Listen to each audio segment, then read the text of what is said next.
سيدنا النبي يا حبايبي، يلا بينا نصلي على الرسول عليه الصلاة والسلام، ونصلي على سيدنا النبي ونذكر الله ونقول يا رب يا كريم. تمام. دلوقتي انا بعمل ايه بقى؟ في ناس طلبت مني طريقة عمايل العرقسوس. ايه هي العرقسوس؟ احنا كلنا عارفينه، مش هشرحه، ما اعرفش هو معمول من ايه اصلا، بس انا بقول العرقسوس اللي احنا انضف نوع من انواع العرقسوس هو عرقسوس شيخ العرب. اسمه ايه؟ شيخ العرب. لما تحب تروحي تشتري عرقسوس اشتري عرقسوس شيخ ايه؟ شيخ العرب. ليه بقى يا جماعه؟ بيبقى متمكن جدا. وعشان ريحته يا روميه، شم ريحته يا مريم. ماشي، مريم بتقول فعشان العرقسوس بتاعك يطلع محترم بتحطي عليه بصوا شعرة كربوناتو كده، شعرة ايه؟ كربوناتو. تمام. ونعمله كده اهو عشان دي اللي بتعمل معانا الرغوه دي. وارجع لكم كمان اوريكم بقيه الطريقه. هنا اهو حطيت، انزل بسقطه ميه كده، شايفين اهي نزلت بالميه زي ما انتم شايفين كده. معلش افضل ادعك بقى. اللي طلبت مني طريقه عمايل العرقسوس بتفضلي ايه تعملي كده. ليه بقى؟ اما بتدعكي فيه انا حطيت كربوناتو بما فيه الكفايه. ويا حبذا بقى لو بتسقطي كمان ايه نقطه ميه سخنه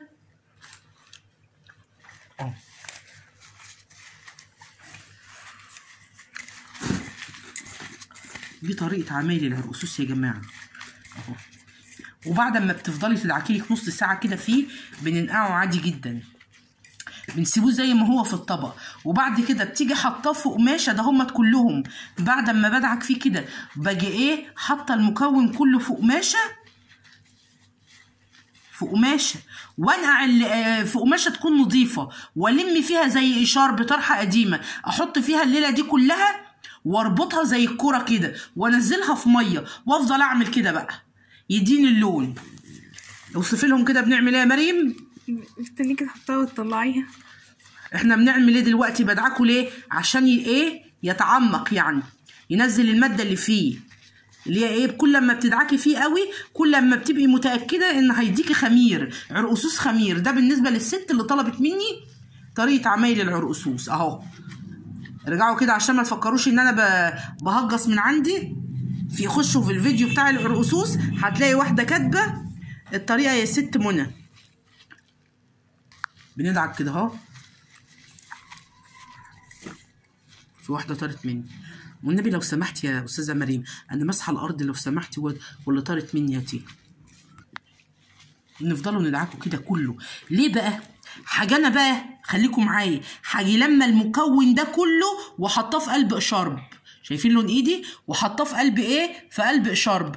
واجي نازله بالكوره هيديني شبه الكوره الكفر كده الصغيره، الكوره الشراب. واجي نازله فيه بالاشارب اللي انا نزلت فيه الماده دي كلها، حطاه في طبق ميه قدر الكميه، بس بعد ما يتنقع ساعتين 3 4 في مكان سخن. مكان يكون سخن. ليه؟ عشان يبقى خمير. مش اعمله 10 دقايق واقول لك ده ما ادانيش الا لون اصفر، عايزاه يبقى لون اسمر زي ما بنشتريه من المحلات. سيبيه منوع 4 5 ساعات بس. ويكون في صهد المطبخ كمان، جنب المطبخ جنب البوتاجاز واحنا بنعمل الاكل، بنقلي بطاطس، بنسلق شوربه، بنعمل اللي بنعمله، ويكون منقوع كده في قلب الطبق. دي الطريقه. وتيجي حاطه المكون ده تاني ونازله بيه في ايه؟ في جردل ايه؟ ميه بتاع يعني برطمان ميه كده او حله ميه كده اهو. يعني حله ميه تكون ايه قدر المستطاع بكميه رتلين 3 4. هتبصوا تلاقوا لون خمير اسود زي اللي احنا بنشتريه من المحلات. انا فضلت ادعك كميه اهو بس هيديني الطريقه المظبوطه اللي انتوا شفتوها في قلب فيديو العرقسوس. صلوا على الرسول عليه الصلاه واتم التسليم. وما تنسوش تحطوا ايه يا روما؟ لايك وتشتركوا في القناه وتفعلوا ايه يا مريم عشان يوصل لكم كل جديد. ماشي. باي باي.